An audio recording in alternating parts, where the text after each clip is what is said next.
Dodger manager Tom Lasorda will talk to anyone who'll listen. He even tries to talk to that big Dodger in the sky when he pitches batting practice. Forgive him, Lord. Forgive him. He went against one of the commandments of hitting, Lord.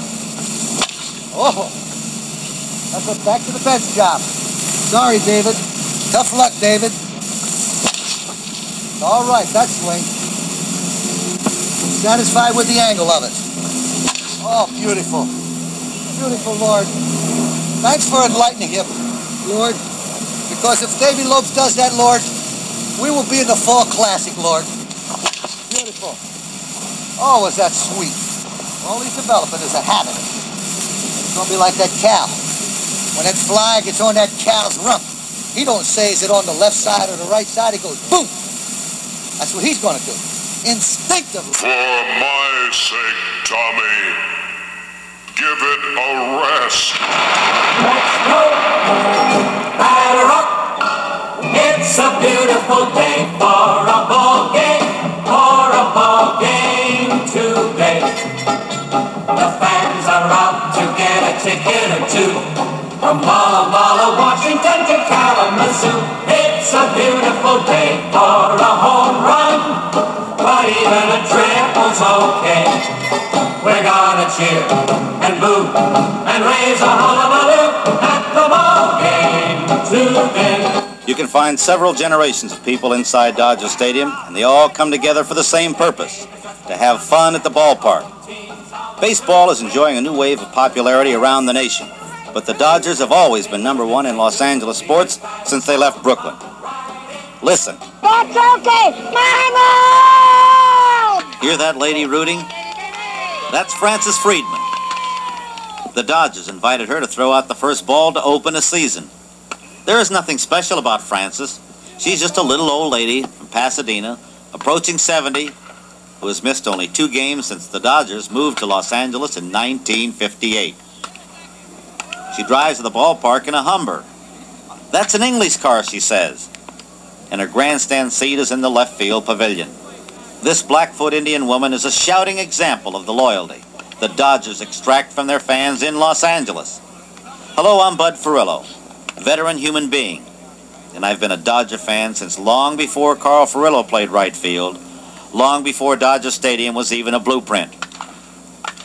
The Major League attendance record of 2,755,184 was established in the first year of Dodger Stadium. That was 1962. Only once has the gate count been as low as 1.5 million since. The romance that Los Angeles has carried on with the Dodgers is something the historians wouldn't have given 2 lower division finishes for when the ball club left Brooklyn. Inside Dodger Stadium, this love affair comes alive every time the organist plays the 6 notes that are the signal for... It was Los Angeles that made Major League Baseball aware of the charge. The professional game was born in Cincinnati in 1869. Nowhere has it flourished more than inside Dodger Stadium, the 6-tiered tiara that crowns the Los Angeles skyline with unmatched diamond beauty and excitement. The promise of a new stadium was needed for the consent of Walter Francis O'Malley to bring the Dodgers to California. He remembers the circumstances today as well as he did in 1957. We wanted to stay in Brooklyn, but we had exhausted a 10-year campaign to make it possible for us to buy land in this urban community and to build a ballpark with adequate parking. When we struck out on that, it appeared that we had our choice of going to San Francisco or Los Angeles. I spoke to Horace Stoneham, who at that time was planning to take his team to Minneapolis. And I told him if he went to Minneapolis and I stayed in Brooklyn, the old Giant Dodger rivalry would be dead, and maybe both of us should consider moving. And I told him there were possibilities in both San Francisco and in Los Angeles. He expressed a strong feeling toward San Francisco. I said, well, that's fine. We'll go to Los Angeles. We saw the possibility of a stadium built on a site surrounded by enough acreage so that we could park 15,000 automobiles. in Brooklyn, we didn't have a single parking lot. We parked in the driveways of people who had homes in the vicinity. The day of the Brooklyn Trolley Dodger was over, and we had to reckon with the automobile. This particular site was one of several that had been shown to us, and while it was very hilly and rugged, it seemed that it was unoccupied except by some squatters and a few owners. I think the total real estate taxes that this property produced for the county was something like $750 a year. We're now paying $950,000 a year for the privilege of bringing our team to Los Angeles. We did not have an idea that we would be received as well as we have finally been received. We immediately, on coming here, ran into all sorts of political problems, a referendum, lawsuits. How we ever survived all of that, I don't know, but we did. Mr. O'Malley, as we sit here in your office overlooking the left field corner of the ballpark, I am unable to spot any oil derricks outside the center field fence. You will remember it was charged there would be no time at all until the Dodgers would be drilling for oil, that they would build hotels and supermarkets around the ballpark. That hasn't happened. Nor has any of the land around your ballpark been improved. That's quite interesting. I'm pleased that you've noted that. No, we had no intention of pumping oil out of the land. In fact, we waived whatever rights there would be to that. But the campaign was really predicated on misinformation, and even to this day, I meet people and they say, well, that was a great gift you got, that land. And while I've tried to explain that, it doesn't seem to find its way into the print. We bought this land, and on the land which we bought, we changed the elevations of the land, moved 10 million tons of brick and dirt, and built our own stadium with our own money, without any subsidy, direct or indirect, from Los Angeles. And that's the first time since 1923, when Yankee Stadium was built by a brewery, that anybody in baseball had enough confidence in the game of baseball or in the community in which he was being located to put that kind of money up. The $25 million that was spent to prepare the site and to build the stadium was Dodger money, my money. We put a lot of personal effort into the design of the stadium. We had an engineer, Captain Prager, who attentively listened to suggestions. We had operated ballparks. We knew what they should be like.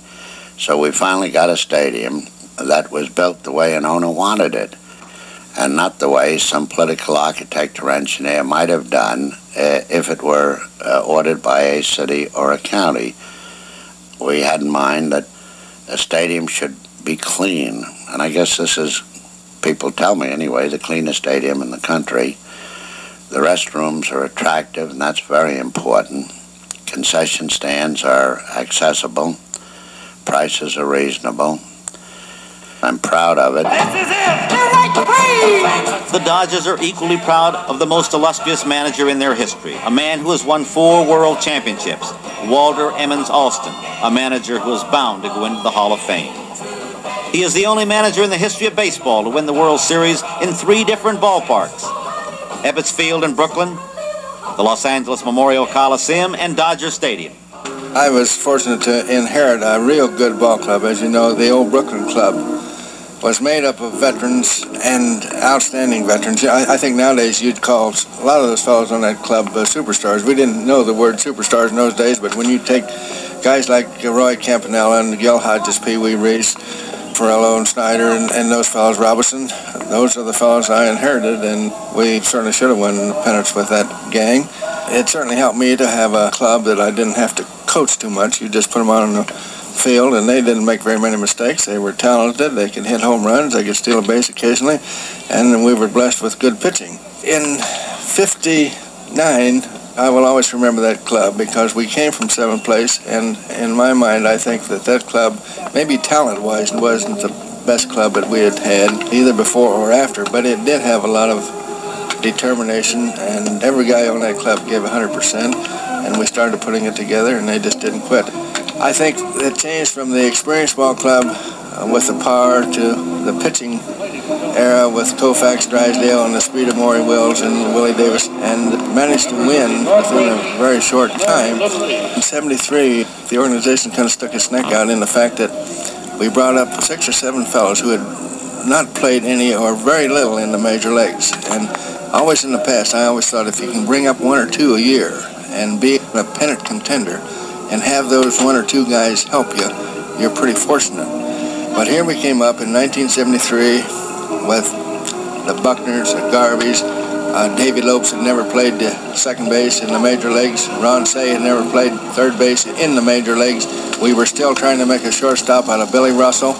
We had guys like Pasoric. We had 2 young catchers, Yeager and Ferguson, who had never played or established themselves in the major league.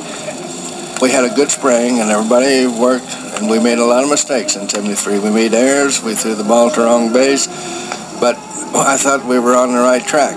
And even though we lost the pennant, we did end up with those 6 or 7 young fellows mixed in with a few veteran pitchers to win 95 games with the same team. And in addition to Jimmy Wynn and Mike Marshall, who did a whale of a job for us, we were able to win our first pennant in a long time. We went from the power to the speed in pitching to a balanced team and a good young team that put it all together with the veterans in order to win. Are players different to handle today than they were in Brooklyn when you first began as manager of the Dodgers? Basically, I think they have the same ambition. The pitchers want to win 20 and lead in strikeouts and so on. The hitters all want to hit 300 and drive in 100 runs and steal a few bases here and there.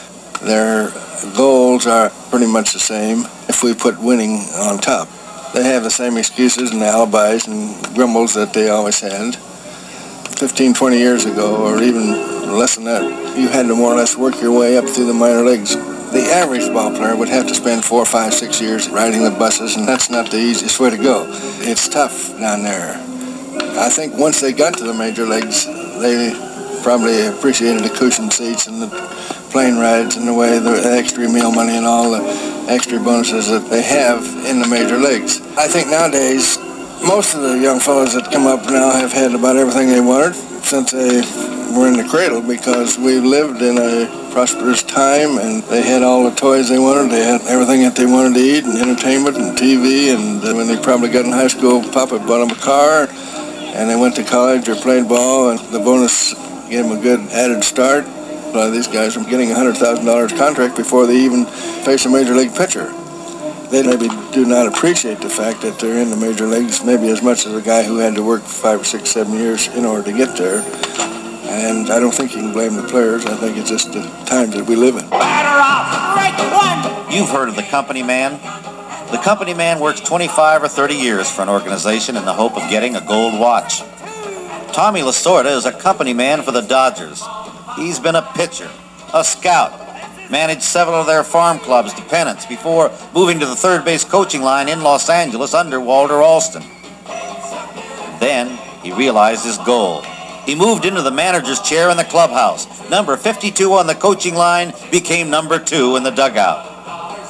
When the time came for Lasorda to get his gold watch, he asked for a blue one. It has been said that he bleeds Dodger blue. I used to go around the ball fields and I say this to the players.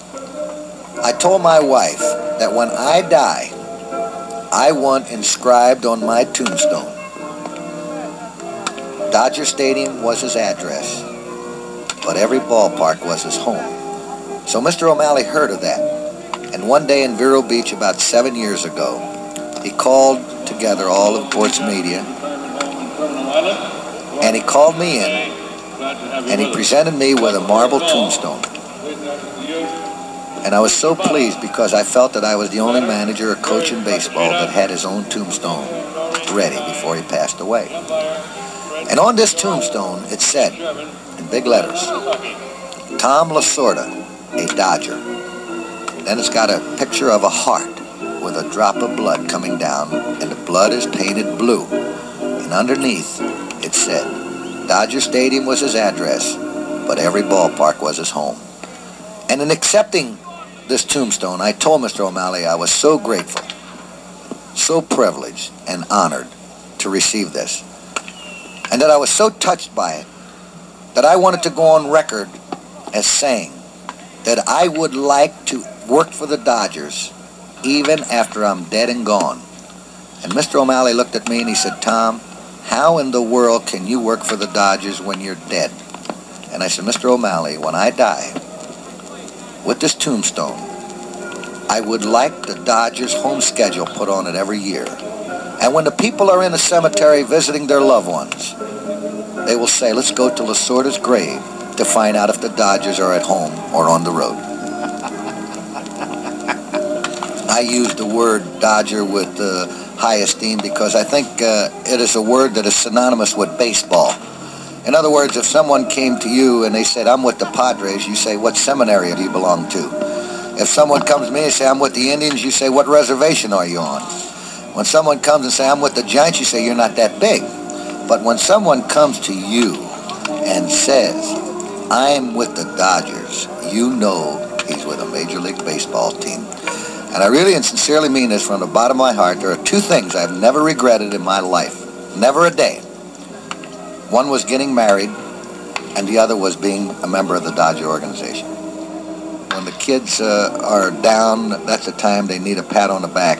That's the time you have to put your arm around them and give them words of encouragement to let them know that you have all the confidence in them and that you believe in them and make them feel wanted.